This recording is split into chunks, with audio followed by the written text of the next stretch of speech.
Halo, masih bersama saya channel Ira Gloria Sakti. Kiranya melalui channel ini terus nama Tuhan dipermuliakan, kebenaran Alkitab dinyatakan, dan setiap yang mendengarkannya boleh semakin mengasihi dan mempermuliakan nama Tuhan. Saudara yang terkasih, saat ini saya akan kembali dalam pembahasan hukum Taurat yang ke-6, jangan membunuh. Dan saat ini kita bicara mengenai batasan hukum ke-6. Dengarkan terus channel saya, kiranya nama Tuhan dipermuliakan di dalamnya. Ini menyambung dari dua video sebelumnya. Saat ini saya akan membahas tentang batasan hukum ke-6. Benar Tuhan mengatakan jangan membunuh. Benar ada beberapa jenis pembunuhan yang dilarang oleh Alkitab. Tetapi hari ini kita akan membahas ada batasan dalam hukum Taurat yang ke-6. Nah, kita akan memperhatikan bersama-sama. Yang pertama, apakah membunuh binatang diperbolehkan Tuhan? Kita melihat Alkitab tidak berkata bahwa membunuh binatang merupakan pembunuhan. Sebelum air bah pada zaman Nuh, binatang memang tidak diberikan kepada manusia untuk dimakan. Tetapi setelah air bah, demikianlah keadaannya. Kalau kita melihat dalam Kejadian 9 ayat 3, segala yang bergerak, yang hidup akan menjadi makananmu. Aku telah memberikan semuanya itu kepadamu, seperti juga tumbuh-tumbuhan hijau. Saudara yang terkasih, setelah air bah demikianlah keadaannya. Tuhan mengizinkan kita memakan binatang. Jadi, meski membunuh binatang merupakan akibat dari kejatuhan manusia, Alkitab membuat perbedaan yang jelas antara kedua jenis pembunuhan itu. Jadi, bolehkah kita membunuh binatang? Jika kita menggunakan untuk kebutuhan konsumsi kita, Alkitab mengatakan silahkan kita makan. Yang kedua, bagaimana dengan penghilangan nyawa atau pembunuhan karena menyelamatkan nyawa sendiri? Nah, bagaimana ya ketika ada seorang yang jahat kepada kita, lalu kemudian kita membunuh dia untuk menyelamatkan nyawa kita? Apakah kita termasuk membunuh?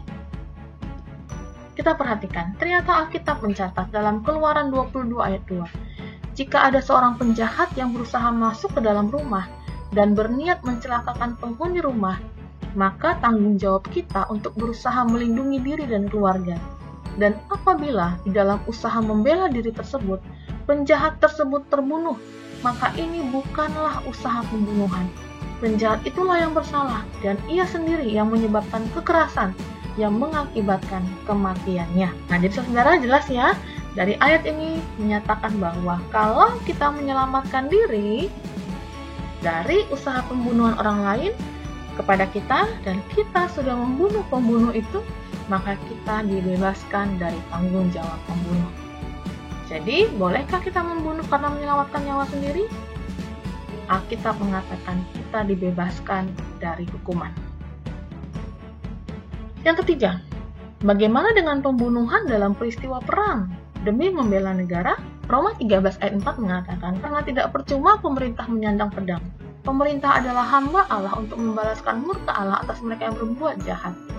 Menurut prinsip yang ada dalam Alkitab, jika ada bangsa lain yang mencoba untuk memasuki wilayah kekuasaan negara kita, untuk mencelakakan dan menghancurkan, maka tugas kita adalah mengambil tindakan militer untuk melawan mereka. Dan ketika seorang Kristen terpanggil untuk melayani negaranya dalam angkatan darat atau laut atau udara untuk alasan yang benar, maka hal tersebut sama sekali tidak melanggar perintah ke-6.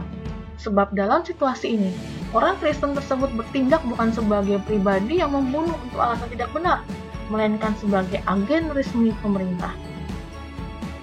Nah, apa dasarnya ya untuk mengizinkan pembunuhan dalam perang yang benar?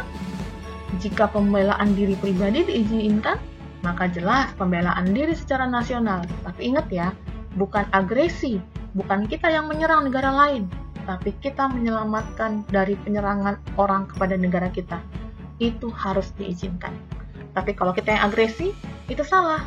Tapi kalau kita membela bangsa kita, itu benar.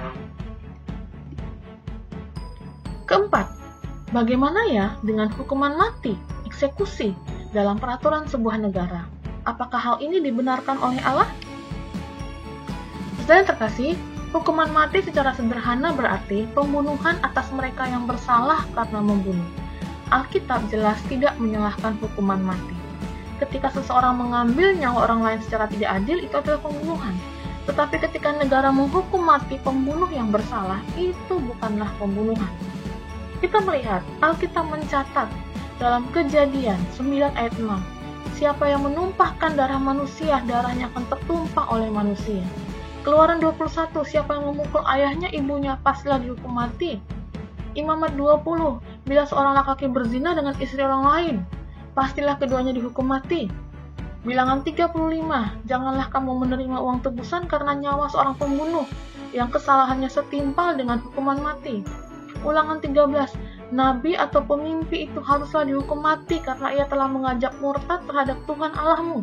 Roma 13, karena pemerintah adalah hamba Allah untuk kebaikanmu.